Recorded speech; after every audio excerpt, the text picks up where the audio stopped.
Welcome to our channel फॉर्मा lecture. So guys, कैसे हो आप सब। इस वीडियो में हम देखेंगे फ्रीडल क्राफ्ट एल्काइलेशन और फ्रीडल क्राफ्ट एसाइलेशन। ये दोनों टॉपिक को बहुत ही सिंपल वे में हम कवर करने वाले हैं गाइस। आई होप आपको क्लियरली विजिबल होगा ये। और गाइस, इसके साथ हम लोग मैकेनिज्म और लिमिटेशन दोनों ही कवर करेंगे। तो गाइस, जो ये क्वेश्चन है ये 7 मार्क्स में एग्जाम पॉइंट ऑफ व्यू से इंपॉर्टेंट है, बिकॉज 10 मार्क्स में जो क्वेश्चन बनते हैं, जैसा मैंने आपको वीडियो बना दिया है, बट जो 7 मार्क्स में क्वेश्चन बनते हैं वो कंफ्यूजन रहते हैं, बिकॉज एक तो ज़्यादा क्वेश्चन बन रहे हैं, ऊपर से कोई भी क्वेश्चन बनने का चांस रहता है। तो ये टॉपिक में हम देख लेते हैं। आ गए तो 7 मार्क्स तो इजीली हमें मिल जाएंगे, और बहुत ही छोटा टॉपिक है, कोई बड़ा टॉपिक नहीं है, बहुत ही सिंपल है। तो सबसे पहले हम लोग देखेंगे फ्रीडल क्राफ्ट एल्काइलेशन, उसके बाद एसाइलेशन देखेंगे। सो नॉर्मल, जैसा कि मैंने आपको रिएक्शन ऑफ बेंजीन, अगर आपने वो वाली वीडियो देखी हो तो ये तो आपके लिए एकदम इजी है, कुछ करना ही नहीं है, बिल्कुल उसी कॉन्सेप्ट पे बेस है। तो सबसे पहले क्या होता है, इसमें एल्काइलेशन होता है। तो एल्काइलेशन कैसे होता है, तो जो हमारा बेंजीन होता है उसके साथ यहाँ पे, जैसा कि मैंने यहाँ पे बेंजीन बना दिया और एल्काइलेशन हो रहा है, यानी एल्काइल हैलाइड। एल्काइल हैलाइड मैं यहाँ पे ले लेता हूँ CH3 और Cl ले लेता हूँ। और जो इसमें रिएक्शन में जो कैटलिस्ट होता है, एसाइलेशन हो या एल्काइलेशन, हमारा कैटलिस्ट AlCl3 होगा, जो कि लिविस एसिड है। तो मैं यहाँ पे AlCl3 लेके देता हूँ। और जो स्ट्रक्चर ये फॉर्म करेगा वो हम देख लेते हैं। आई थिंक आपके लिए ये क्लियरली विजिबल होगा गाइस। तो यहाँ पे स्ट्रक्चर ये फॉर्म होगा वो मैं आपको यहाँ पे दिखा देता हूँ। उसके बाद मैं आपको डेफिनेशन में बताऊंगा कैसे लिखना है। तो ये बेंजीन हो गया, और यहाँ पे हमारा CH3 आ गया, ये तो टॉर्लिन बन गया जैसा कि आप ये देख रहे हो गाइस। और हमारा HCl फॉर्म होगा। तो कैसे होगा ये पूरा हम मैकेनिज्म के अंदर देखेंगे, और वो भी बहुत ही सिंपल है। तो सबसे पहले डेफिनेशन की बात करें तो यहाँ पे लिखना है गाइस कैसे। When benzene reacts with alkyl halide, कोई सा भी आप गैस अल्काइल हैलाइड ले सकते हो, in presence of catalyst AlCl3 two gives या टू फॉर्म अल्काइल बेंजीन। तो गैस, ये आप नोट डाउन कर सकते हो, बहुत ही सिंपल सा डेफिनेशन है और बहुत ही इजी डेफिनेशन है। तो ये तो हो गया फ्रीडल क्राफ्ट एल्काइलेशन का नॉर्मल सा जो डेफिनेशन है, ये लिखना है आपको। और इसके अंदर जो मैकेनिज्म होता है ना, वो भी बहुत इजी होता है। तो वो उसके लिए मैं ये रफ कर देता हूँ ताकि मैं और अच्छे से समझा पाऊँ आपको। सो अगर आपको गाइस वीडियो अच्छा लग रहा हो ना, तो गाइस अब भी लाइक कर दो, और अपने दोस्तों के साथ शेयर करना तो बिल्कुल मत भूलना।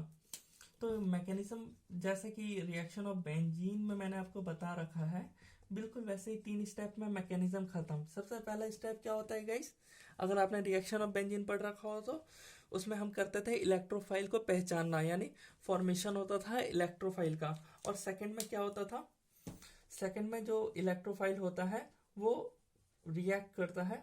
सबसे पहले यहाँ पे formation of electrophile, second step में यही इलेक्ट्रोफाइल बेंजीन पे रिएक्ट करता है। थर्ड स्टेप में जो बेंजीन होता है ना, वो प्रोटॉन को लूज करता है। तो सबसे पहला फॉर्मेशन हो रहा है इलेक्ट्रोफाइल का, भी ये कैसे हो रहा है वो हम देख रहे हैं। तो सबसे पहले जो हमने लिया था एल्काइल हैलाइड CH3 Cl लिया था, और हमारा कैटलिस्ट AlCl3। डेट मीन्स ये जो फॉर्म करेगा ना, तो यहाँ पे CH3 के पास पॉजिटिव आ जाएगा, क्योंकि ये Cl चला जाएगा AlCl4 के पास। तो यहाँ पे AlCl4 माइनस।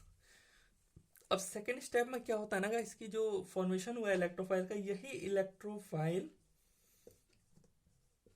अटैक करेगा बेंजीन पे। Attack on benzene to form intermediate structure. ये आप गैस लिख सकते हो, मैं एकदम शॉर्टकट में बता रहा हूँ आपको, और थोड़ा बहुत डेफिनेशन भी बता रहा हूँ, आइडिया दे रहा हूँ कि ऐसे आप गैस और लिख सकते हो अगर आपको और ज़्यादा मेंशन करना है तो। तो यहाँ पे मैं बेंजीन मैंने कर दिया, और यहाँ पे जो हमारा CH3 पॉजिटिव है इसको मैंने लिख दिया, और रिएक्शन होगा, और ये अटैक कर रहा है, जैसे कि यहाँ पे हाइड्रोजन है तो यहाँ पे अटैक कर रहा है। सो जो स्ट्रक्चर फॉर्म हुआ वो इंटरमीडिएट स्ट्रक्चर होगा, फाइनल स्ट्रक्चर नहीं होगा गाइस, ये इंटरमीडिएट स्ट्रक्चर होता है। और तो यहाँ पे क्या होता है ना, जब ये अटैक करता है तो ये बॉन्ड है ये ब्रेकआउट हो जाता है, और ऊपर पॉजिटिव चार्ज आ जाता है। और यहाँ पे CH3। तो नॉर्मल ये guys structure first second step हो गया, इलेक्ट्रोफाइल बेंजीन पे अटैक करा। अब थर्ड में क्या होगा, इसको आप गैस लिख सकते हो इंटरमीडिएट स्ट्रक्चर। और थर्ड जो लास्ट स्टेप है इसमें होता है कि जो हमारा बेंजीन है, बेंजीन रिंग, ये लॉस कर देगा, लॉस देयर प्रोटॉन। तो यहाँ पे जो गाइस आप देख सकते हो स्ट्रक्चर जैसे कि मैंने अभी बनाया था, H और CH3 और ऊपर पॉजिटिव। सो AlCl4 माइनस जो हमने लिखा था उसके साथ ये H क्या करेगा, एक Cl यहाँ से लेगा और रिएक्शन फर्दर कर देगा। तो यहाँ पे हमारा जो फॉर्म हो जाएगा वो टॉलिन फॉर्म हो जाएगा, CH3, जैसा कि आप गाइस यहाँ पे देख सकते हो, और यहाँ पे HCl। तो ये हो गया complete mechanism Friedel craft alkylation. बहुत ही सिंपल है, कुछ नहीं करना था, बस आपको ये 3 स्टेप याद रखने थे। अब इसके लिमिटेशन के बारे में बात करेंगे। तो इसका लिमिटेशन भी बहुत ही सिंपल है, जो जो बताया गया है वो मैं आपको बता देता हूँ। सो टॉपिक डाल देता हूँ यहाँ पे मैं पहले, limitation. I think it is limitation, हाँ। तो लिमिटेशन, और ये गाइस आपको एकदम क्लियर हो गया होगा कॉन्सेप्ट, और आपको बहुत अच्छे से समझ आ गया होगा गाइस। सो जो हमने लिविस एसिड यानी AlCl3 लिया था, लिविस एसिड AlCl3 लिया था गाइस, ये क्या होता है कि जो ये AlCl3 आप गाइस देख रहे हो ना, ये एराइल अमीन्स के साथ कॉम्प्लेक्स फॉर्म कर देता है। तो यहाँ पर मैं लिख देता हूँ complex form with aryl amines, aryl amines, जिसकी वजह से क्या होता है गाइस कि जो जैसे ये एराइल अमीन्स के साथ स्ट्रक्चर फॉर्म किया, दैट मीन्स ये आगे अनरिएक्टिव हो जाएगा, रिएक्शन को फर्दर आगे प्रोसीड नहीं कर पाएगा। और सेकंड जो इसका लिमिटेशन ये है कि जो हमारा विनाइल और एराइल हैलाइड होते हैं वो रिएक्ट नहीं करते हैं, वो फॉलो नहीं करते हैं। सो मैं यहाँ पे लिखता था विनाइल हैलाइड और एराइल हैलाइड। राइटिंग थोड़ी अच्छी नहीं है गाइस, तो मैनेज कर लेना, आप समझ जाना। मैं एक और बोल भी देता हूँ, विनाइल और aryl halide do not react, वो रिएक्ट नहीं करते हैं। तो ये भी एक लिमिटेशन हो गया। और थर्ड में हम देखेंगे तो इसमें जब भी रिएक्शन होता है उस टाइम पे आप ये गाइस एक कॉमन देखते हो, रीअरेंजमेंट होता है कार्बोकेटाइन का, rearrangement of carbocation commonly every reaction में होगा।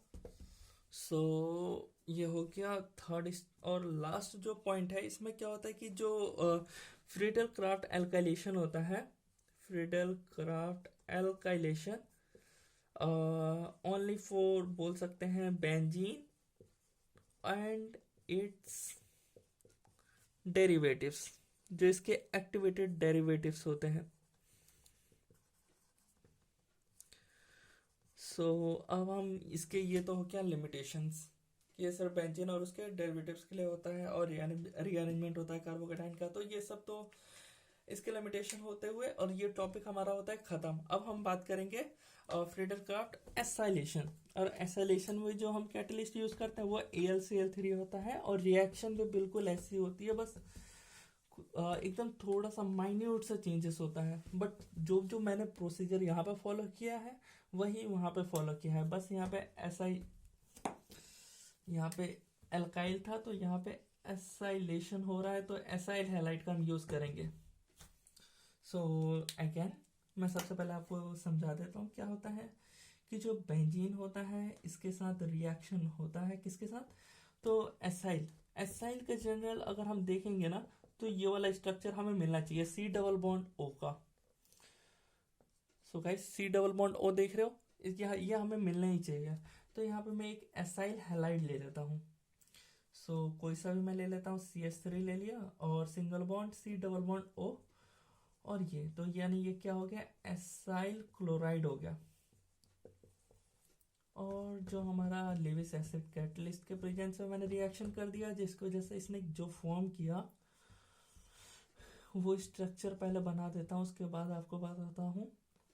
तो इसने फॉर्म कर लिया सी डबल बॉन्ड ओ और CH3, यहाँ पे सिंगल बॉन्ड है, प्लस HCl। सो गाइस, अगर आपको ये स्ट्रक्चर आपको मालूम है तो इस स्ट्रक्चर का कमेंट करें, इसका नेम क्या है, और देखते हैं रिएक्शन फर्दर। सो अगर मैं इसका नेम बता दूं तो इसका नाम है एसिटोफिनॉन। बहुत बार आपने नाम सुना होगा गाइस, तो ये कॉमन क्वेश्चन है। अब हम देखते हैं कि इसका डेफिनेशन हम जो लिखेंगे वो कैसे लिखेंगे। तो हम यही लिखेंगे, जब हमारा बेंजीन है होता है वो रिएक्ट करता है एसाइल क्लोराइड के साथ, when benzene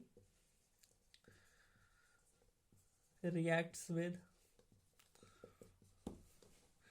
acyl chloride. Acyl chloride नहीं, कोई सा भी हम यहाँ पे ले सकते हैं, तो मैं हैलाइड लिख एसाइल हैलाइड लिख देता हूँ, कोई सा भी आप गैस ले सकते हो, हेलोजन। तो acyl halide in presence of Lewis acid catalyst AlCl3 to give या to form एसाइल बेंजीन। तो यहाँ पे मैंने यहाँ पे क्लोरीन लिया है, यहाँ पर ये लिखूंगा मैं एसाइल क्लोराइड, और यहाँ पे जो स्ट्रक्चर फॉर्म किया है वो एसिटोफिनॉन हो गया। ये हो गया नॉर्मल सा जो डेफिनेशन है, इसके अंदर लिखना है। अब ये कैसे हुआ है वो हम मैकेनिज्म में देखेंगे। तो अगेन मेरे को पूरा रफ करना होगा। मैकेनिज्म में अगेन 3 स्टेप है, वो कौन कौन से 3 स्टेप है गाइस, एक बार कमेंट में जरूर हमें बताएं, तो हमें समझ में आएगा कि हाँ आपको अच्छे से समझ आ रहा है कि नहीं लेक्चर्स। जो तीनों स्टेप है तो मैकेनिज्म में देख रहे हैं वन बाय वन। सबसे ऊपर मैकेनिज्म लिख दिया मैंने। और पहला क्या होता है, अगेन फॉर्मेशन होता है इलेक्ट्रोफाइल का, तभी तो वो बेंजीन पे जाकर के रिएक्ट कर पाएगा, और उसके बाद बेंजीन रिंग प्रोटॉन को लूज कर देगा, फाइनल स्ट्रक्चर दे देगा। तो फॉर्मेशन ऑफ इलेक्ट्रोफाइल। इलेक्ट्रोफाइल का फॉर्मेशन हो रहा है। तो हमने कौन सा यहाँ पे लिया था, एसाइल क्लोराइड लिया था हमने, तो CH3 और C डबल बॉन्ड O और Cl और AlCl3, ये था कैटलिस्ट। तो यहाँ पे जो हमारा इलेक्ट्रोफाइल होगा वो होगा ये, यहाँ से Cl एटम यहाँ पे चला जाएगा, जिसकी वजह से ये स्ट्रक्चर फॉर्म कर देगा AlCl4-। और सेकंड में मैंने आपको अगेन जैसे कि मैंने बता रखा है गाइस, बिल्कुल वैसे ही है सेकंड स्टेप। सेकंड स्टेप में क्या होता है कि ये इलेक्ट्रोफाइल जो होता है, इलेक्ट्रोफाइल अटैक करता है बेंजीन रिंग पे, जिसकी वजह से एक फॉर्मेशन होता है इंटरमीडिएट स्ट्रक्चर। अगर आपको लिखना है तो लिख दो, मैं समझा देता हूँ बस। यहाँ पे मैंने बेंजीन बना रहा हूँ मैं, और यहाँ पे मैं ले लेता हूँ जो मैंने यहाँ पे कार्बोकेटाइन बना है, डबल बॉन्ड O। और ये जब रिएक्शन हुआ, सबसे पहले इन दोनों का रिएक्शन चलता है, और अगेन बॉन्ड का ब्रेकआउट हो जाता है, यहाँ पे ऊपर पॉजिटिव चार्ज आ जाता है, और यहाँ पे जो हाइड्रोजन होता है, और यहाँ पे C double bond O CH3, और बस इतना ही फॉर्म हुआ। लास्ट स्टेप में क्या होता है कि जो हमारा बेंजीन, ये इंटरमीडिएट स्ट्रक्चर होता है बेंजीन का, ये अपना प्रोटॉन को लॉस कर देता है इसको। तो यहाँ पे मैं लिख देता हूँ लॉस ऑफ प्रोटॉन, जिसकी वजह से हमें फाइनल प्रोडक्ट मिल जाता है, और वो फाइनल प्रोडक्ट हम देखते हैं एसिटोफिनॉन। अगेन मैं पॉजिटिव चार्ज लिख दिया ऊपर, नीचे मैं लिख देता हूँ C double bond O CH3 plus AlCl4-। अब यहाँ से एक क्लोरीन H के साथ जाएगा और HCl फॉर्म कर देगा। जो हमारा स्ट्रक्चर यहाँ पे फॉर्म हो वो है acetophenone, C double bond O CH3 plus HCl। ये कंप्लीट हो गया दोनों टॉपिक अच्छे से। आई होप आपको गाइस समझ आ गए होंगे। और इसके लिमिटेशन के बारे में वो भी हम डिस्कस कर लेते हैं। तो छोटा सा लिमिटेशन है वो भी देख लेते हैं टॉपिक। तो जैसा मैंने उसमें बताया था, उसमें एल्काइल हैलाइड था, इसमें एसाइल हैलाइड है। सो सबसे पहले तो मैं ये बता देता हूँ कि जो ये फ्रीडल क्राफ्ट एल्काइलेशन होता है ओनली गिव्स कीटोन, सिर्फ कीटोन के लिए ही हम इसका उपयोग करते हैं और बाकी चीज़ों के लिए नहीं करते हैं। तो पहला तो ये हो गया गाइस। और सेकंड की अगर हम बात करें तो जो हमारा ElCl3 होता है, इसमें अगर वो रिएक्ट करता है यानी कॉम्प्लेक्स फॉर्म करता है form with aryl amine, aryl amine, जिसको वजह से वो क्या करता है, अनरिएक्टिव कर देता है, आगे फर्दर रिएक्शन नहीं हो पाता है, अनरिएक्टिव और इनएक्टिव बोल सकते हैं हम। और थर्ड देख लेते हैं, इसमें क्या होता है गाइस कि जो हमारा डीएक्टिवेटेड बेंजीन्स होते हैं वो ये जो फ्रीडल क्राफ्ट एसाइलेशन होते हैं इस रिएक्शन को प्रोसीड नहीं करते हैं। तो लिख देता हूं मैं, deactivated benzene are not reactive to Friedel Craft condition या फिर और not proceed reaction। बस ये आपको गाइस लिमिटेशन में लिख देना, 3 पॉइंट बस खत्म। मिलते हैं नेक्स्ट वीडियो में। अगर वीडियो अच्छी लगी हो तो लाइक सब्सक्राइब और कमेंट करके बताओ गाइस कि और कौन कौन से टॉपिक्स पे वीडियो चाहिए।